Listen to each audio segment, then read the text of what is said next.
누가복음 21장 34절부터 38절 말씀 우리 한 절씩 교독하겠습니다. 제가 34절을 읽습니다. 너희는 스스로 조심하라. 그렇지 않으면 방탕함과 술취함과 생활의 염려로 마음이 둔하여지고 뜻밖의 그날이 덫과 같이 너희에게 임하리라.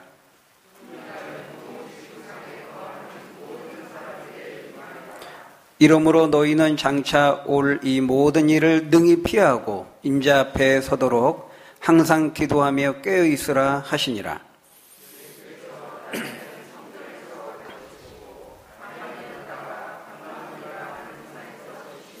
같이 읽겠습니다. 모든 백성이 그 말씀을 들으려고 이른 아침에 성전에 나아가더라. 아멘. 오늘 본문은 마지막 시대를, 종말의 시대를 살아가는 오늘 우리들이 무엇을 생각하고 무엇을 추구하며 살아가야 될 것인지를 우리에게 말씀하고 있습니다. 예수님은 지금까지 앞에서 종말에 대해서 말씀하시고 하나님 나라에 대해서 가르치셨습니다. 오늘 본문은 그 모든 종말에 대한 강론을 마치시면서 마무리하면서 결론적으로 하시는 말씀이죠. 뭐라고 말씀합니까? 34절에 보니까 그러므로 너희는 스스로 조심하라. 그렇지 않으면 방탕함과 술취함과 생활의 염려로 마음이 둔하여지고 뜻밖의 그 날이 덫과 같이 너희에게 임하리라 말씀합니다. 참으로 오늘의 이 패역한 시대를 살아가는 우리에게 우리의 영혼을 일깨우는 말씀이 아닐 수 없습니다. 너희는 정말 조심하라는 겁니다.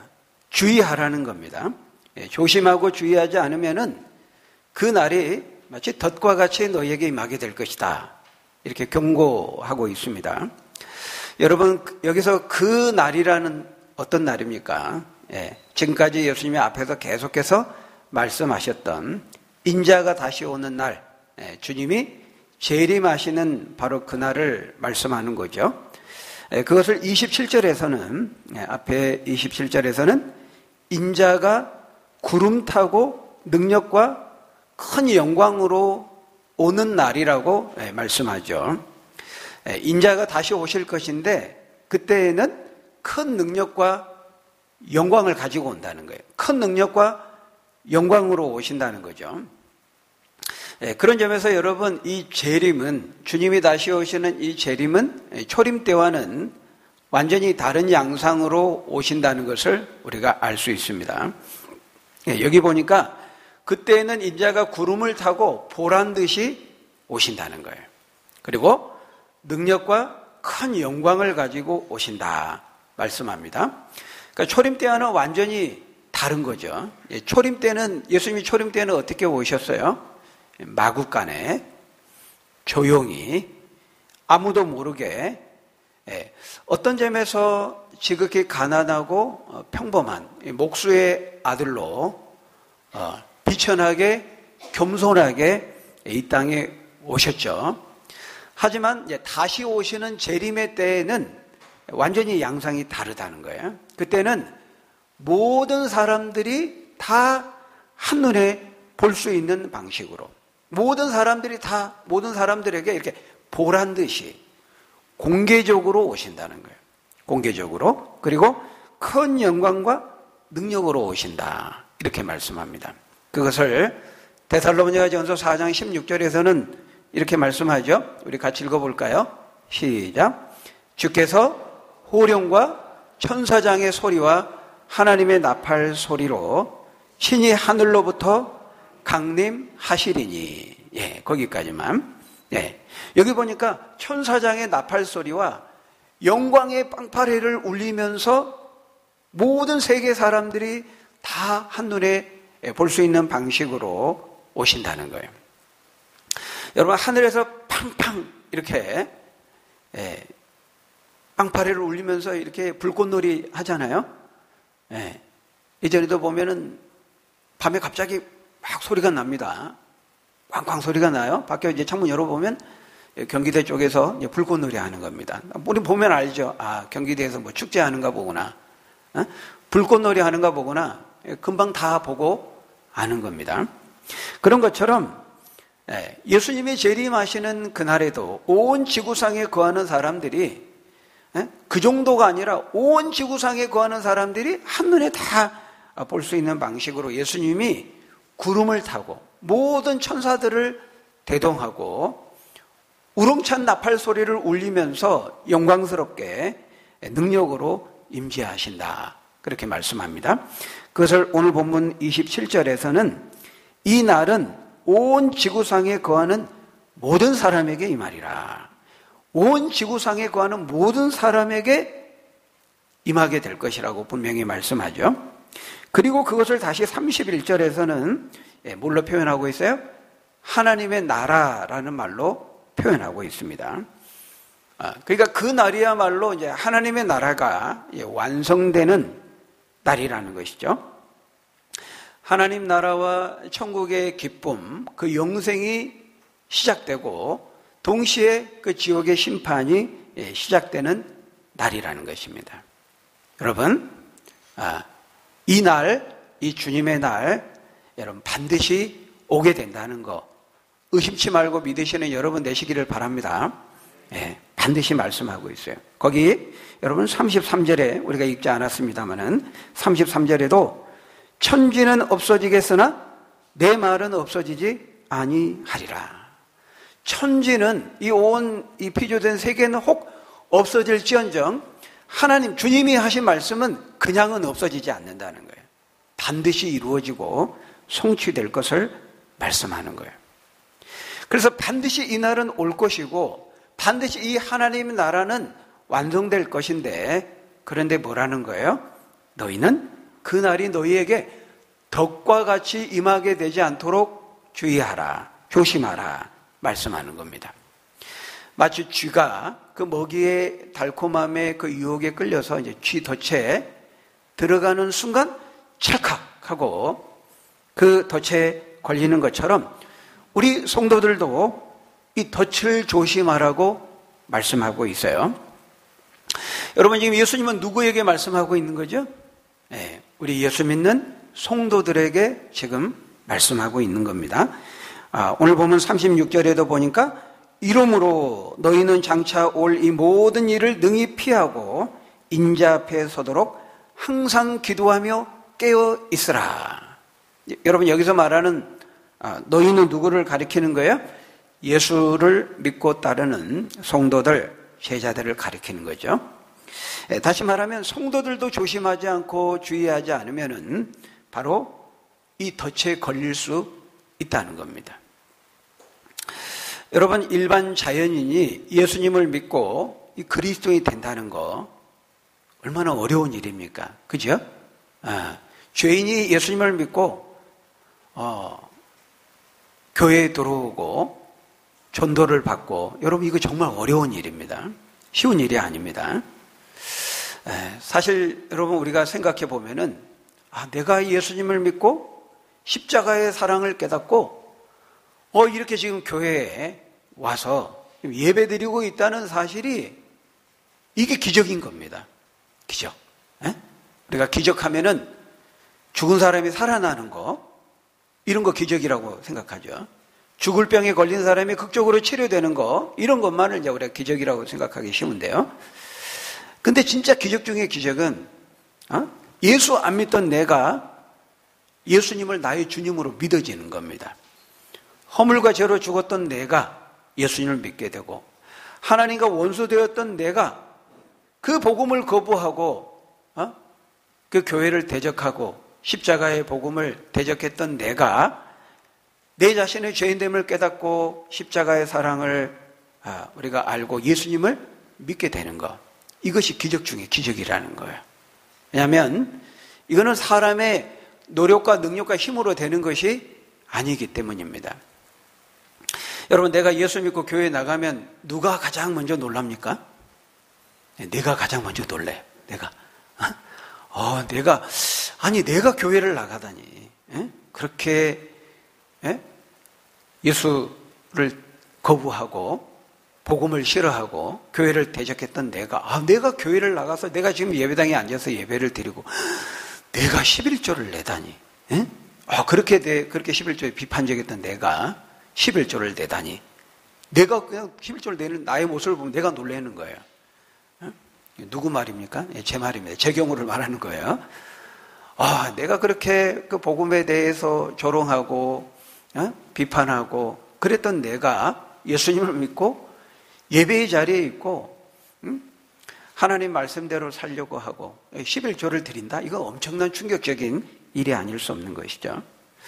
여러분, 이토록 우리가 주님을 부인하고 복음을 거부하고 교회를 대적하던 그 사람이 예수 앞에 나와서 자신의 죄인됨을 깨닫고 예수 앞에 복음 앞에 무릎을 꿇고 회개하고 주님을 믿고 따른다는 것은 이건 결코 작은 일이 아닌 것입니다.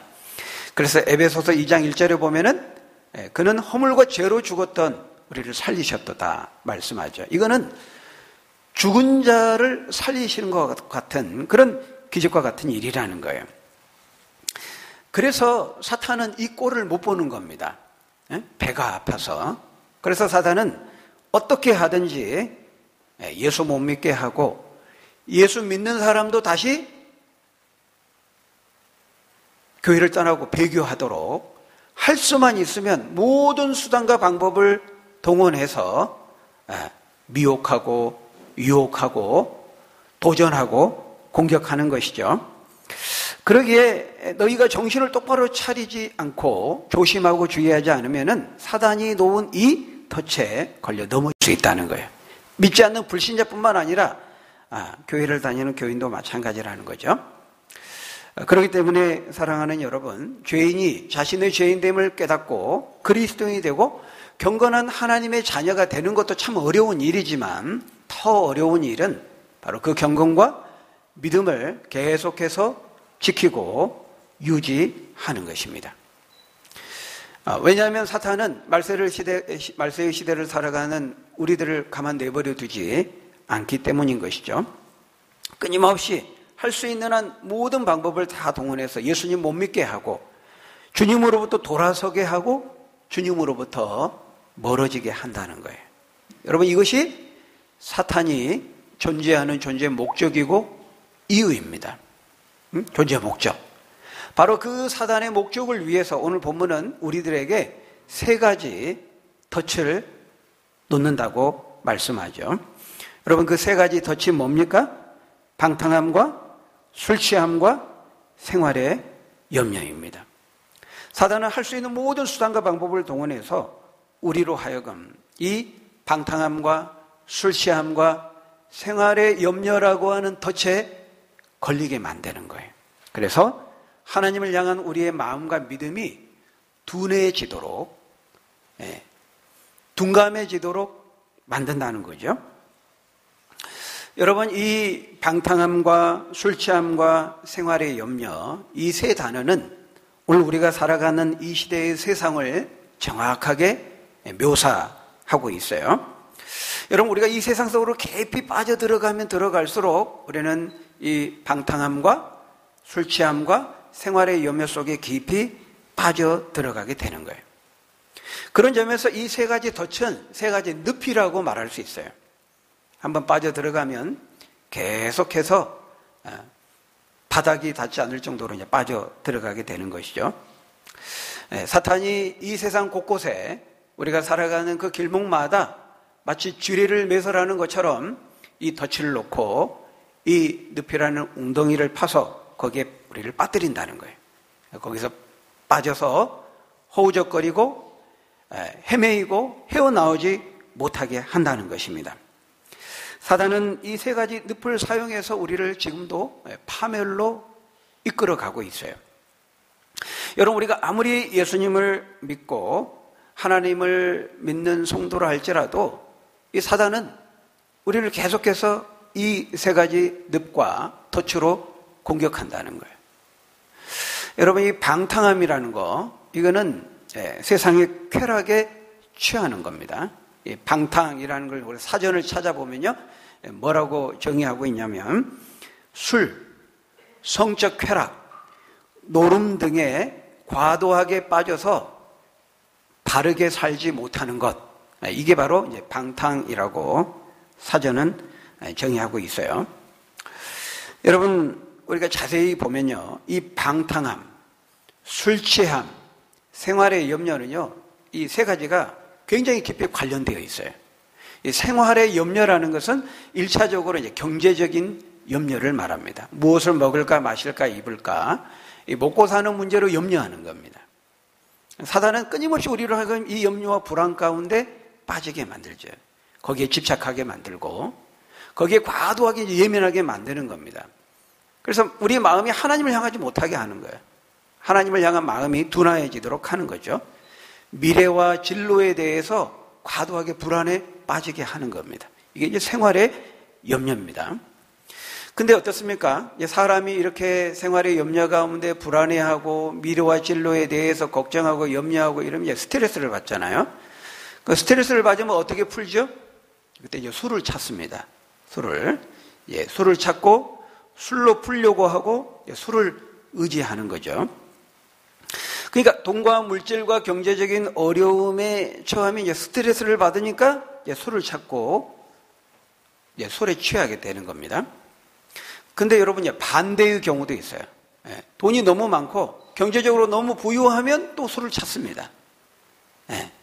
그때 이제 술은 쾌락과 이 육체의 탐욕을 만족시키기 위해서 이제 술을 찾고 술에 취하고 방탕에 빠지는 거죠. 우리가 지난주 그 수요 기도회 때 우리 잠언의 말씀을 통해서도 바로 이 술 취함과 성적인 쾌락과 음행이 이 죄가 얼마나 깊이 밀접하게 관련되어 있는지를 우리가 살펴보았죠. 잠언 23장 27절에서 3절을 보면 이렇게 말씀합니다. 우리 같이 한번 읽어볼까요? 잠언 23장 27절에 30절 시작. 대저 음녀는 깊은 구덩이요 이방 여인은 좁은 함정이라. 참으로 그는 강도같이 매복하며 사람들 중에 사악한 자가 많아지게 하느니라. 재앙이 네게 있느냐? 근심이 네게 있느냐? 분쟁이 네게 있느냐? 원망이 네게 있느냐? 까닭없는 상처가 네게 있느냐? 붉은 눈이 네게 있느냐? 술에 잠긴 자에게 있고. 네, 여기 보면 혼합한 술을 구하러 다니는 자에게 있다. 이 혼합한 술 뭡니까? 폭탄주죠. 폭탄주. 오늘날로 말하면. 그 다음에 우리가 읽지 않았습니다. 31절 바로 그 다음 구절에 보면은 포도주는 붉고 반짝이면서 너무 먹음직스럽고 아름답게 보일지라도 너는 그것을 쳐다보지도 말지니라. 이렇게 말씀합니다. 31절에. 쳐다보지도 말라 말씀하고 있어요. 네. 사람들은 그렇게 말합니다. 성경에 술 취하지 말라는 말은 있어도 술 먹지 말라는 말은 없잖아요. 그러니까 취하지 않게 먹으면 되죠. 근데 31절에 보면은 포도주는 밝고 번쩍이며 마음이 순하게 내려가나니 너는 그것을 쳐다보지도 말지니라. 이렇게 말씀하고 있어요. 그 다 예쁜 글라스에 담긴 포도주가 얼마나 먹음직도 하고 보함직도 합니까? 그죠? 여러분들은 물론 모르실 거 안 먹어보셨으니까. 근데 쳐다보지도 말라는 거예요. 근데 이런 말씀은 쳐다보지도 않죠. 얼른 지나가죠. 대신 이제 술을 먹을 때 취하지 말라, 술 취하지 말라. 응? 너는 성령의 충만함을 받으라. 이제 이런 말씀만 보고 이제 안 취하게만 먹으면 된다. 이렇게 이제 말하는 거죠.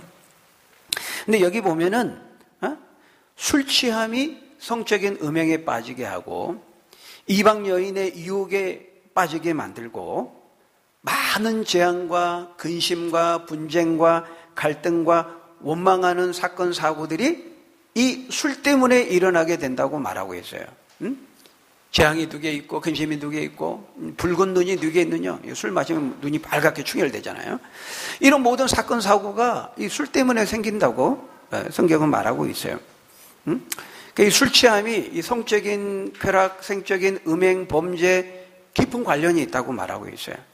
여러분 몇 년 전에 나온 우리나라 그 통계에 의하면은 우리나라에서 일어나는 모든 범죄의 70%가 직접적 간접적으로 이 술과 매개되어 있다고 그 통계가 한번 나온 적이 있죠. 70%면은요 엄청난 겁니다. 모든 사건 사고의 70%가 직간접적으로 술과 관련되어 있다는 거예요. 그래서 여러분 성경이 그 술에 대해서 그렇게 많이 말씀하는 거예요. 엄청나게 많이 말씀합니다. 술에 대해서. 한번 찾아보십시오. 성경에. 뭐 잠언에 대해서, 지혜서인 잠언에서만 엄청나게 많이 말씀하고 있고요. 그러니까 여러분, 술은 절대로 가벼운 문제는 아니에요. 여러분, 근데 이 술 취함과 방탕함과 생활의 염려, 이 세 가지의 공통점이 있다는 거예요. 한번 이 덫에 걸리면, 이 늪에 빠지면은 마음이 둔해지고 영적인 감각에 마비가 온다는 것입니다. 이 세 가지 다 여러분 세상에 공통적으로 취하게 만들어요. 술 취하면 술에 취하게 만들고, 방탕하면 쾌락에 취하게 만들고, 불안과 염려는, 생활의 염려는 이 불안과 염려에 마음이 사로잡혀서 안절부절, 초조, 불안, 통제가 안 되는 거죠. 여러분, 이 세 가지 덫을 사용해서 이 세 가지 늪을 파놓고 사단은 우리를 이제 유혹하고 미혹하고 공격하는데요. 이 사단의 공격 앞에 인간의 마음은 또 얼마나 연약한지 모릅니다. 여기 보면 마음이 둔해진다 이렇게 말하거든요. 이 마음에 대해서 말씀하고 있어요. 여러분, 여기서 이 마음이라고 하는 것은 우리의 믿음이 자리 잡고 있는 좌소입니다. 믿음이 자리 잡고 있는 장소죠. 우리의 속사람, 우리의 중심, 우리의 심령, 그걸 말하고 있어요. 근데 여러분, 이 마음이 얼마나 중요해요? 모든 만사 마음 먹기에 달려있다고 하지 않습니까? 정말 마음이 중요한 겁니다. 우리 마음의 상태가. 우리 마음이 무엇으로 채워져 있는지, 우리 마음의 영적인 상태가 어떠한지, 그 사람의 정신적 영적인 상태가 굉장히 중요해요. 그래서 잠언 4장 23절에 보면 무릇 지킬 만한 것보다 더욱 내 마음을 지키라. 생명의 근원이 여기에서 난다. 이렇게 말씀하고 있죠. 근데 문제는 이 마음이 언제든지 쉽게 흔들리고 요동한다는 데 있다는 거예요. 팡세를 썼던 프랑스의 과학자의 철학자였던 또 신학자였던 파스칼, 그 유명한 말을 했죠. 인간은 생각하는 흔들리는 갈대다. 인간은 생각하는 존재이기 때문에 탁월함이 있죠. 하나님이 그런 능력을 주셨어요. 이성적인 존재로. 근데 흔들린다는 거예요. 인간의 연약함이 있다는 거, 죄의 연약함이 있다는 거 동시에 우리가 알아야 되는 것이죠. 성경이 그걸 우리에게 말씀하고 있어요. 그러니까 우리 인간의 마음의 주인이 우리가 아니라는 거예요. 사실은. 내 마음의 주인이 나라면 우리 작심삼일이라는 이런 말은 뭐 생기지도 않았겠죠. 근데 우리가 결단합니다. 결심합니다. 우리가 의지합니다. 나 화를 안 낼 거야. 이제 분노하지 않을 거야. 내가 이런 일을 할 거야. 내가 이런저런 사람이 될 거야. 우리가 결심하고 다짐하고 결단하고 의지하지만 그렇게 됩니까? 안 됩니다. 왜 안 되죠? 우리 마음 속에, 우리 마음에 있는 모든 요소들이 죄에 오염되어 있기 때문에 그렇죠.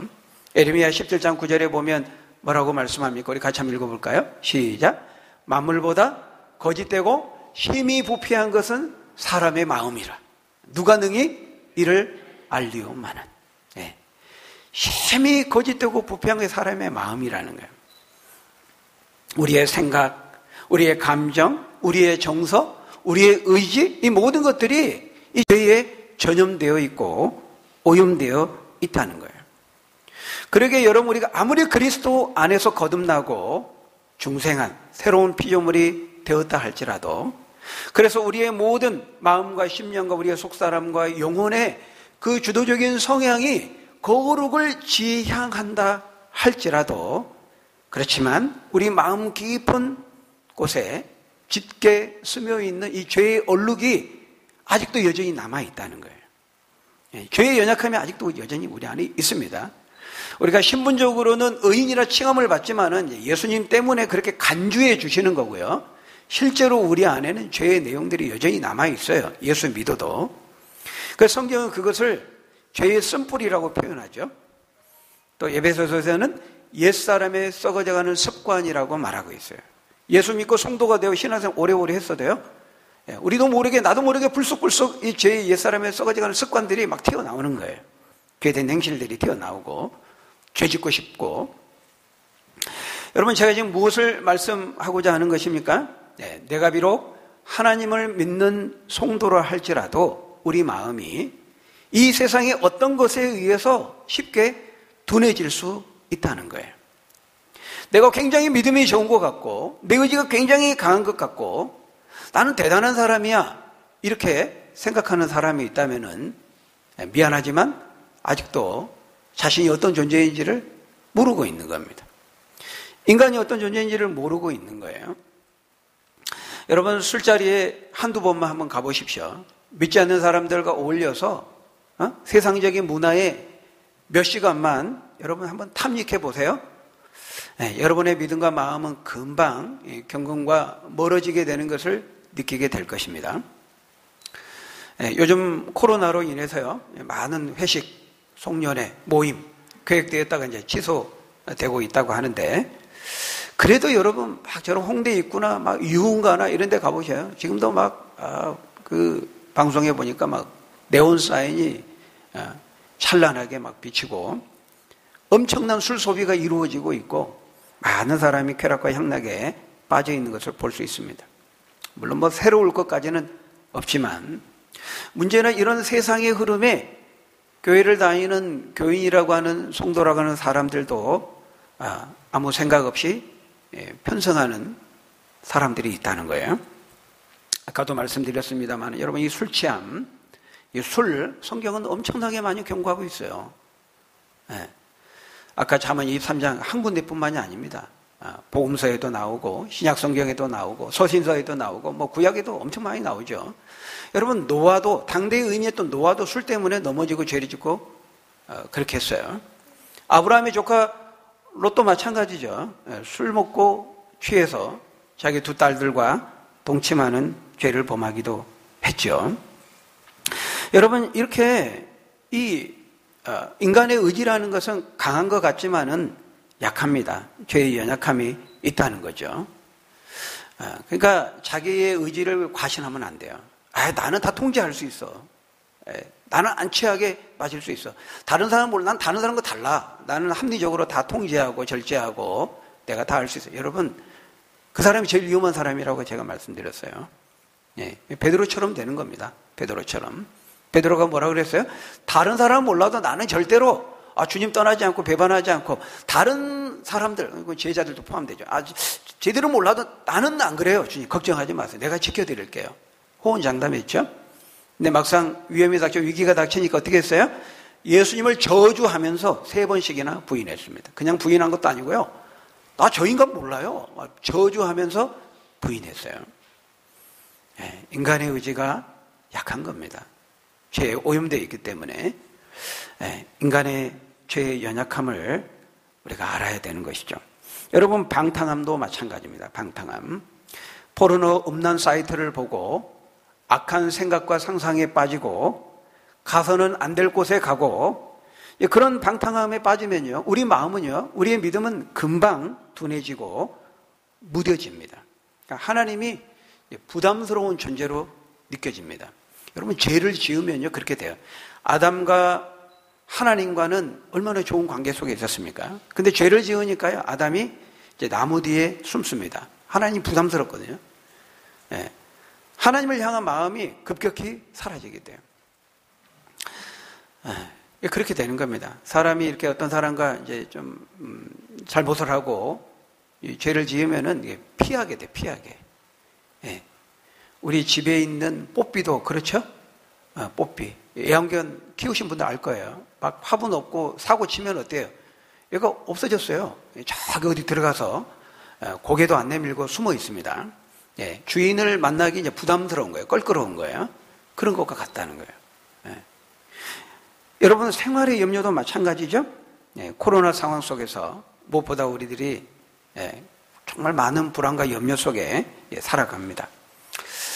개인 방역을 철저히 하고 조심해야 되는 것까지는 우리가 맞죠. 근데 이제 과도히 또 이제 불안해하고 두려워하는 것도 성도의 모습은 또 아닙니다. 왜? 우리의 생사 여탈권은 하나님께 있는 거거든요. 하나님이 살리시면 걸려도 다 치료해 주십니다. 우리 이 믿음이 필요해요. 물론 우리가 몸을 잘 관리하고 성령이 거하신 우리의 성전인 우리의 몸을 육체의 건강을 잘 돌아봐야 되죠. 마스크 잘 쓰시고 방역도 열심히 하시고 해야 됩니다. 그렇지만 과도한 두려움에 붙잡히면 안 되는 거예요. 이 생활의 염려에 집착하고 그 무엇을 먹을까 마실까 입을까 하는 염려에 집착하면은 그때 이제 마음이 둔해지는 거예요. 하나님을 향한 영적인 감격이 무뎌지게 되는 겁니다. 하나님이 안 보여요. 만물의 주인 되시고 머리 되신 이제 하나님이 안 보이면 주어진 현실, 상황, 환경만 내 눈에 이제 크게 들어오게 되는 것입니다. 하나님이 보이지 않으면 이제 모든 문제 자기 혼자 이제 자기 힘으로 끙끙대면서 문제를 해결하게 돼요. 그렇다고 해서 문제가 해결되는 것도 아니죠. 물론 요즘 참 경제적으로 어려운 시대입니다.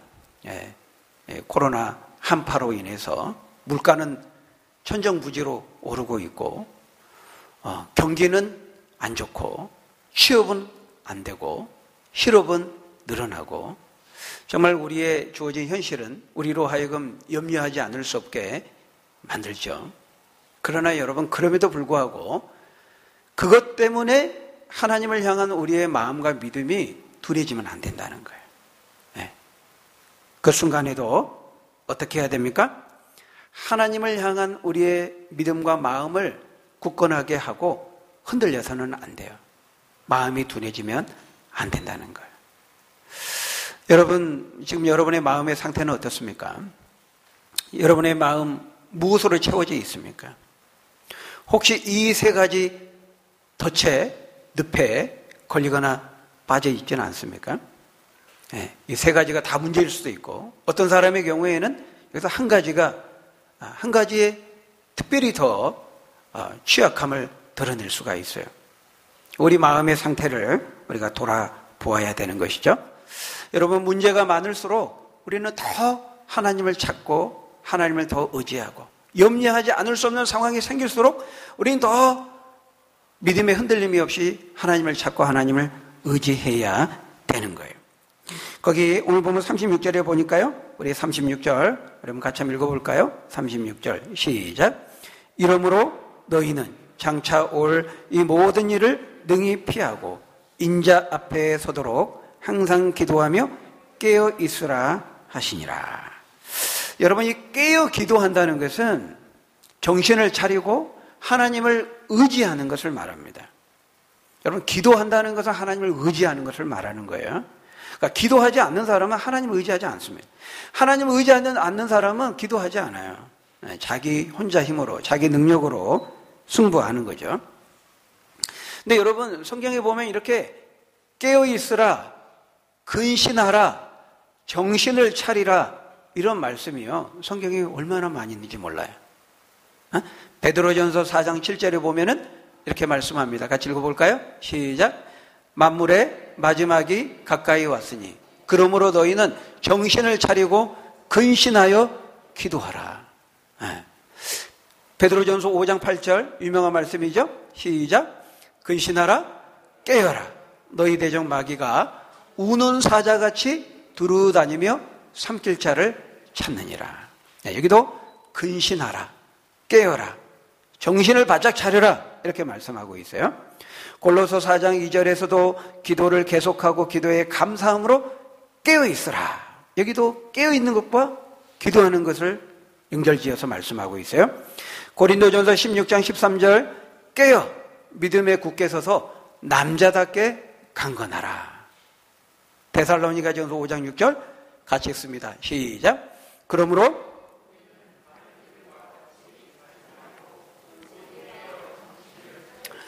다른 이들과 같이 자지 말고 오직 깨어 정신을 차릴지라, 이렇게 말씀하고 있어요. 그만큼 우리가 잠깐 방심하고 한눈 팔고 똑바로 정신을 차리지 않으면은 사단이 매설해 놓은 이 세 가지 덫에 걸려 넘어지기 쉽다는 거죠. 여러분, 우리가 이 사단과 싸워서 이 죄와 싸워 이길 수 있는 비결은 두 가지입니다. 두 가지. 오늘 보면 36절은 거기 보면 두 가지를 말씀하죠. 하나는 소극적인 방법이고 하나는 적극적인 방법입니다.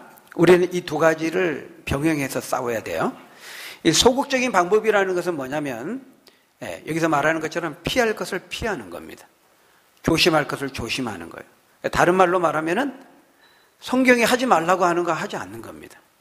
가지 말라고 하는 거 가지 않는 거예요. 이게 이제 소극적인 방법이에요. 적극적인 방법은 주님이 하라고 하신 것을 적극적으로 하는 겁니다. 여러분, 성경의 말씀을 우리가 자세히 이렇게 살펴보면요, 크게 이 두 가지로 나눠집니다. 뭐 하라, 뭐 하지 말라. 하지 말라, 이건 소극적이고 부정적인 방법이죠. 하라, 이건 적극적이고 긍정적인 방법이에요.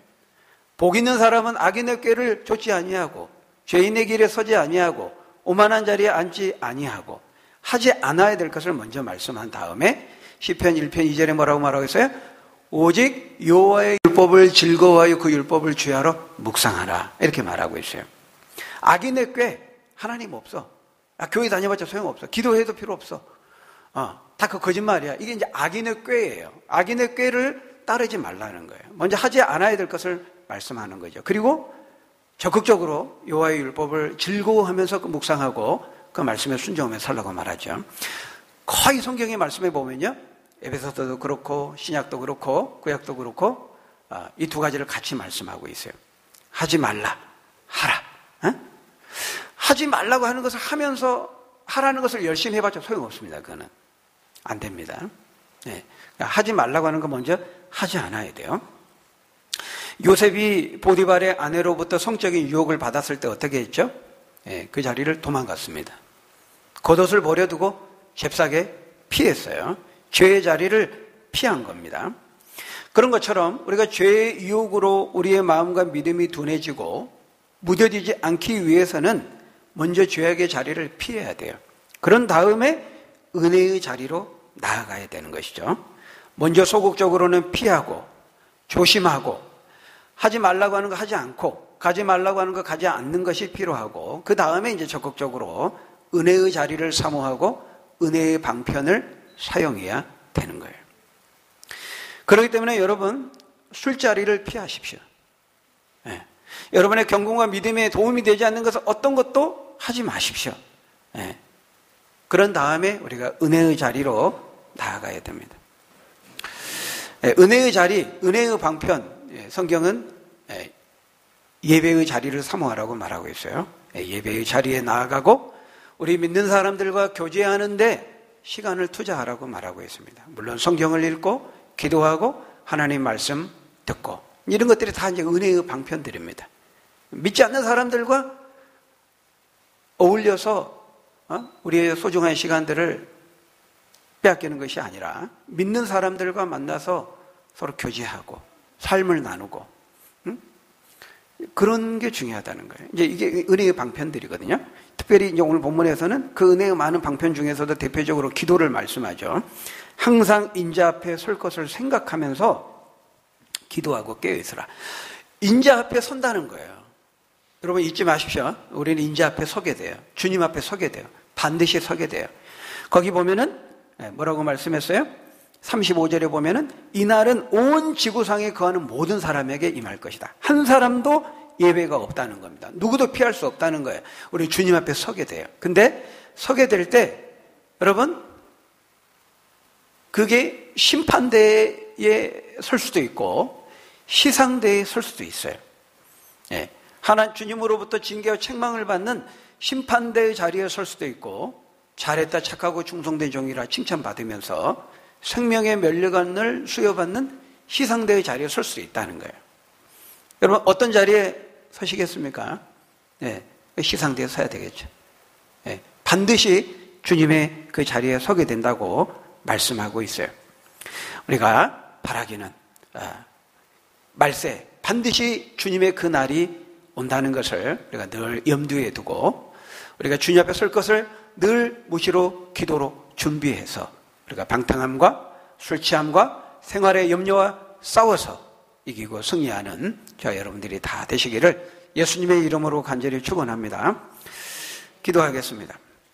아버지 하나님, 사단은 끊임없이 말세를 살아가는 우리들 앞에 이 방탕함과 술 취함과 생활의 염려라고 하는 이 덫을 놓고 늪을 파서 우리를 빠뜨리려고 합니다. 하나님, 우리가 말씀을 통해서 이것을 인식하고 우리가 잘 분별해서 영적으로 무장하고 무시로 우리가 주님 앞에 인자 앞에 설 것을 염두에 두면서 항상 깨어 기도하고 우리의 마음이 하나님을 향하여 무뎌지지 않도록 영적인 예민함과 민감함을 가지고 기도와 말씀으로 무장하고 준비해서 이기고 승리할 수 있는 우리 믿음의 사람들 다 될 수 있도록 축복해 주옵소서. 예수님 이름으로 기도하옵나이다. 아멘.